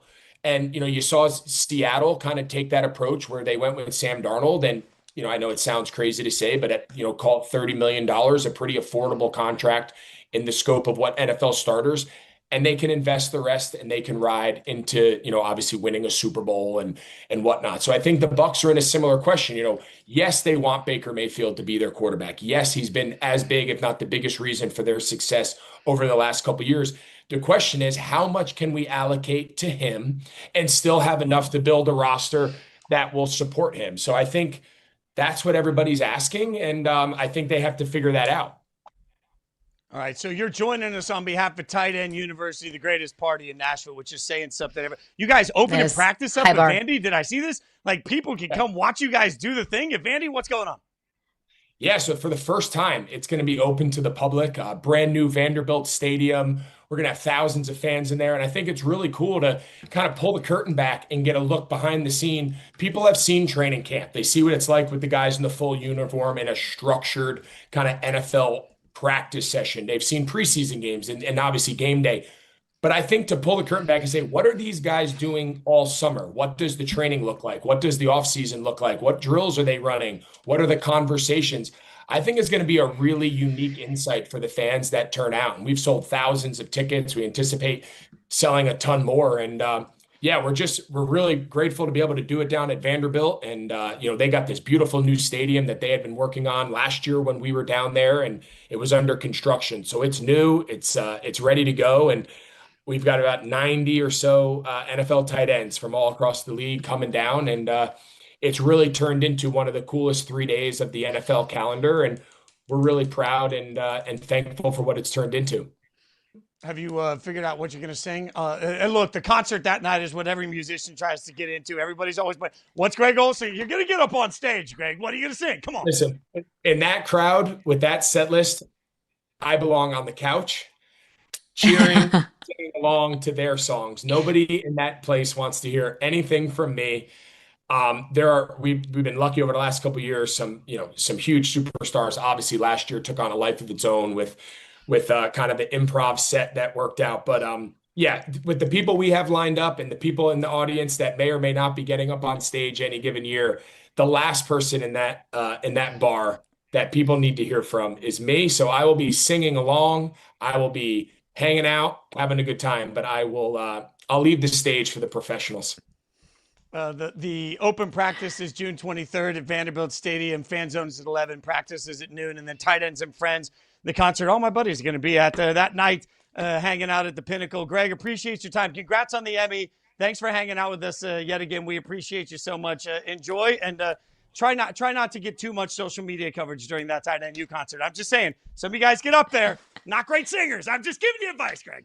Not great singers is correct. But no, I appreciate you guys having me. Sorry for the technical difficulty, but appreciate you guys having me on, and always good to see you. Congratulations. Thanks, Greg. Appreciate you. Tight End U is a party. All right, coming up next. You sure about that? I'm going to get you caught up on some of the big headlines you need to know.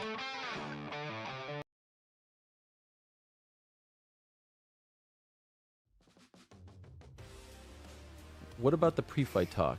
Do you feel like there should be a line? I mean, can we look at it like comedy? I think that would be awesome. You think that would be better? Even well, if you're talking about moms and stuff. I mean, that sucks if someone did, yeah. Okay. I think like building up to it, like if you and I were standing across from each other and we were going to fight, you'd probably say a bunch of stuff you really don't mean. You kind of let it go after 5 rounds in a ring with someone. I mean, yeah, everyone loves to bring up all the pressure and tell me about the pressure. And I'm used to it. I've lived like this for quite some time now. For me, I just try to do my best to live in the moment. I wouldn't trade what I do for the world. So this is exactly where I want to be. And I just try to take it head on and enjoy every experience. I got a wonderful team and family behind me. And that's all that really matters. What did you learn about LeBron when you were out there on the golf course with him? I learned he's just like the rest of us out on the golf course. He loves the game. He caught the bug somewhere along the line, and just like all of us, all he wants to do is play golf. I think Bronny's probably a little ahead of him in his game, and I think that's probably messing with him a little bit. I think he can't wait to maybe even the playing field there. But yeah, I mean, he's talking about equipment. He's just like every other guy, kind of working all week to be able to play golf on the weekend. Orlando, 1 timeout left, but the game comes down to this right here. 4 feet away from the goal line in the win. It's DeLorme to throw, near side, pass caught over the wall. That's a touchdown. He caught it over the wall. Touchdown from Touchdown, Orlando! A walk-off win. As dramatic of a finish as you will ever find, and a walk-off for the Pirates. Wow, what a finish in Orlando. Giants GM Joe Schoen expects Malik Neighbors to be ready for week 1. I still think he'll be fine week 1. We'll see. He's trending in the right direction. It's time for another edition of our Tim Robinson-inspired segment. You sure about that? You sure about that? This is where we're going to give... Oh, it's so good. God, I wish I could nail it. We need Tim to come on the show and just hang out with us. This is where we give you some of the big NFL headlines, and then we're going to give it to you and figure out if we're sure about that. And we'll start with that one. Malik Neighbors has everybody feeling the Giants worst to first in the NFC East. How you feel about that, Caroline? You sure about that? You sure about that? I'm not sure about that. I'm just not quite sure. Look, we have a 1-year sample size of Jackson Dart. He went to the blue tent like 5 times last year. Jackson Dart needed to learn last year when to hold him, when to fold him, just when to get out of bounds, when to just throw the ball away. So I know everyone in Giants land is feeling the good Jackson Dart vibes, but I'm not 100% sold on him. And when you're in a division with both the Eagles and the Cowboys, and look, I know the Commanders were not good last year and they had an injury-riddled season, but Jaden Daniels is still their quarterback, who is the former Offensive Rookie of the Year. So it's crowded at the top of the NFC East. I think the Giants are going to be much improved. I'm liking everything that they're doing. I loved their draft, and if Malik Neighbors is ready for week 1, then we're talking about a totally and completely different season trajectory. But worst to first, not sure about that. I just think the anointing of Jackson Dart to me is strange. And I'm consistent on this, Caroline. I always tell you, I'm like 3 years. I want 3 years. I've got a Raiders helmet behind me. You know what? I'm going to have a strong opinion on whether Fernando Mendoza is the right guy or they're not about a month into season 3. I like 3 years, but I do think it's interesting. Like, if we just look at the numbers, Jackson Dart played 14 games, threw for 2,272 yards, 15 touchdowns, and 5 picks. All right? It's great. Cam Ward started 17 games, threw for 31, 69, 15 touchdowns, and 7 picks. Nobody is sitting here anointing Cam Ward, whose numbers were very comparable to Jackson Dart. But we're like, no, Jackson's the guy. Jackson's the guy. Jackson. Like, can I see it in year 2 under a new coaching staff with a different group of people all around it before I anoint anybody? Like, I just think that this obsession with Jackson Dart's the answer. It's a little premature for me. So, like, look, I'm not sold on Cam Ward. And if I'm not sold on Cam Ward, I'm sure as hell not sold on Jackson Dart. I hope they both turn out to be transcendent, epic quarterbacks. But if you're asking me if I'm sure about that for the Giants taking some meteoric leap, my answer is a big old no on that. What do you like the compliment? That I do. And I think it's totally and completely fair because nobody's talking about Cam Ward. Nobody talked about Cam Ward when he was the number 1 overall pick. And it feels like Jackson Dart is making a headline every single day. I will let Jackson Dart and Cam Ward prove to me if that they are going to be starting franchise quarterbacks in the National Football League, but they haven't done that yet. I think it's that Thursday night football game against the Eagles that is doing so much heavy lifting here. It was on national TV. It was a standalone game. Everyone was watching it. They beat the big, bad Philadelphia Eagles, and he and Cam Scadaboo did a funny little, helmet touch, and Jackson Dart high-fived a referee, and Cam Scadaboo ripped his jersey off at the Amazon Prime desk, and all of a sudden everyone was like, this is the best team ever. It's that game, I think, that differentiated Jackson Dart from the rest of these quarterbacks that are incredibly unproven, and a 1-game sample size, not enough for me. Look, you're right, and I'm not sure the Giants aren't going to turn out to be Fraggle Rock. Like, it was great when I saw it the first time because I was a kid and I was stuck in my emotion. Then I went back and rewatched it later, and it sucked. I'm not sure the Giants aren't going to suck this year. What is Fraggle Rock? You know what? I can't. I've never heard of that a day in my life. Okay, it's a Muppet thing. Fraggle Rock. Fraggle Google it. You're welcome, America. All right. Next up, Deshaun Watson spoke to Before the my media time. on Wednesday. He responded to Jimmy Haslam way before your time. By the way, calling the Watson trade a swing and a miss. That's what Haslam said. And his response, one of my favorite baseball players that I've been watching is Bryce Harper. Sometimes he swings, but he stands back up when you give him that opportunity. and he hits a home run. So he's saying he's going to prove the trade was finally worth it. Caroline, you sure about that? You sure about that? No, I am not sure about that in the slightest because I think everybody has already made up their mind about Deshaun Watson, right? You don't trade Myles Garrett if you think that Deshaun Watson's all of a sudden going to hit a home run. But look, I don't like Deshaun Watson. I've been very vocal about that. I do not support him. I will not support him. I don't like anything that he is or that he stands for. But I respect that answer. I really do. Like, what else are you going to say? He could be bitter. He could have said something sassy. He could have clapped back to the owner who signs his paychecks, but he didn't. I thought it was a good and classy response, and I think he said all he needed to say there. Yeah, I think he handled this the right way.